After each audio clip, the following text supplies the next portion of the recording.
Hello and welcome to your weekly dispatch, where we'll give you a rundown on stories of national, regional, and global importance. Here's what stood out for us this week. The US Secretary of State's visit to China marks the first since 2018 in an attempt to repair strained bilateral ties. The ongoing heatwave in South Asia has claimed up to 100 lives in India. Pakistan's commemoration of World Refugee Day, organized by the UNHCR, attended by high-level state officials. And for our feature story, we're covering the tragic capsizing of a migrant boat on the coast of Greece and the circumstances causing a rise in irregular migration through perilous waters to unwelcome lands. The US Secretary of State, Anthony Blinken, recently concluded his significant trip to China, aimed at repairing the strained bilateral ties between the two countries. It was the first visit by US Secretary of State to China since 2018. Blinken engaged in talks with the Chinese President Xi Jinping and senior officials, focusing on strengthening communication and clarifying positions on areas of disagreement.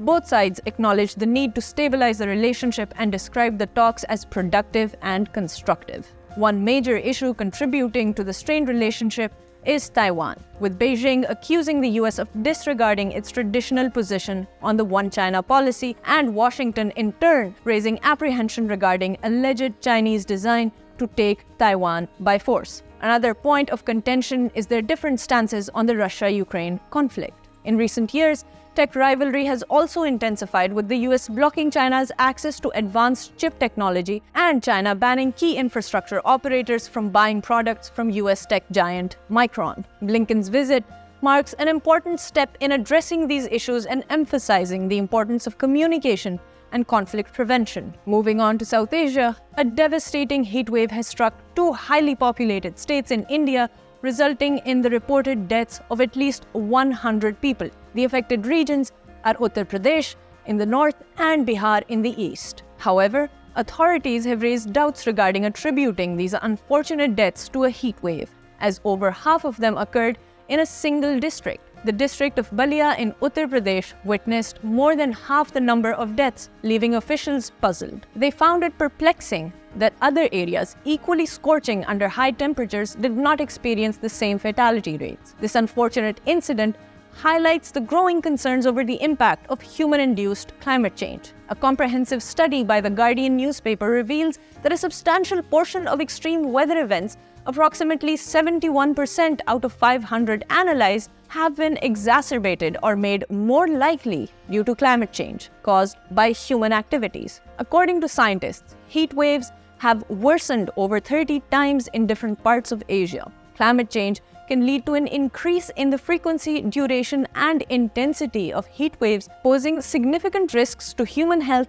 agriculture, ecosystems, and infrastructure. The extreme heat events can result in heat-related illnesses, crop failures, water scarcity, increased energy demand, and loss of life.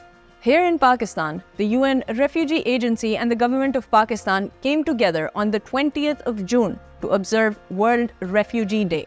During the event organized by the UNHCR, Minister of State for Foreign Affairs Hina Rabbani Khar expressed concern over the escalating global displacement crisis and highlighted Pakistan's role as host to the highest protracted refugee population in the world, emphasizing how the growing number of displacements worldwide was impacting the country. Pakistan currently hosts more than 3 million Afghan refugees. According to UNHCR's annual report, a record-breaking 108.4 million individuals were displaced due to conflicts, persecution, violence, and human rights abuses, making a significant increase of 19.1 million from the previous year. Asia and the Pacific region saw a rise in the number of hosted refugees, increasing from 4.2 million in 2021 to 6.8 million by the end of 2022, which accounted for nearly 20% of the global total. 3 countries, namely Pakistan, Iran, and Bangladesh,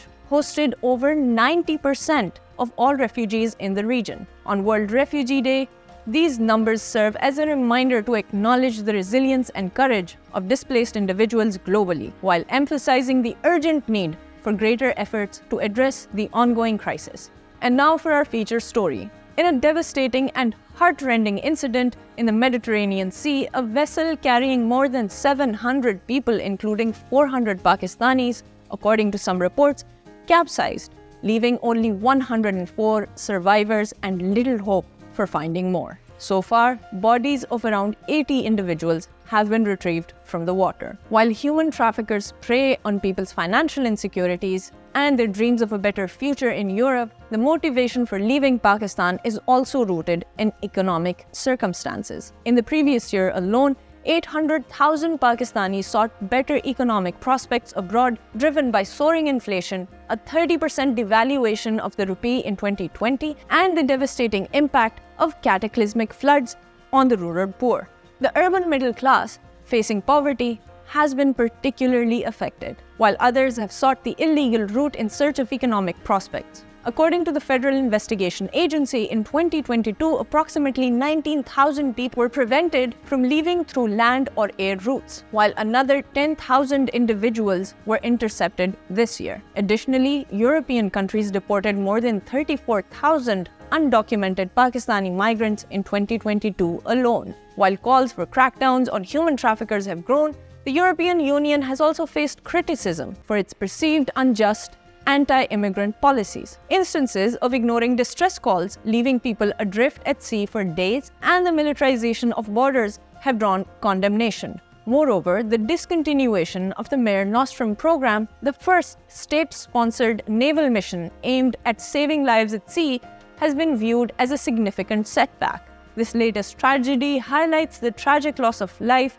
the challenges faced by migrants, and the broader context of economic struggles, natural disasters, and policy debates surrounding immigration. In the meanwhile, the families of the deceased continue to grieve, while others still await confirmation of life or death status. I'm Hajira Asaf Khan, and this was your Weekly Dispatch.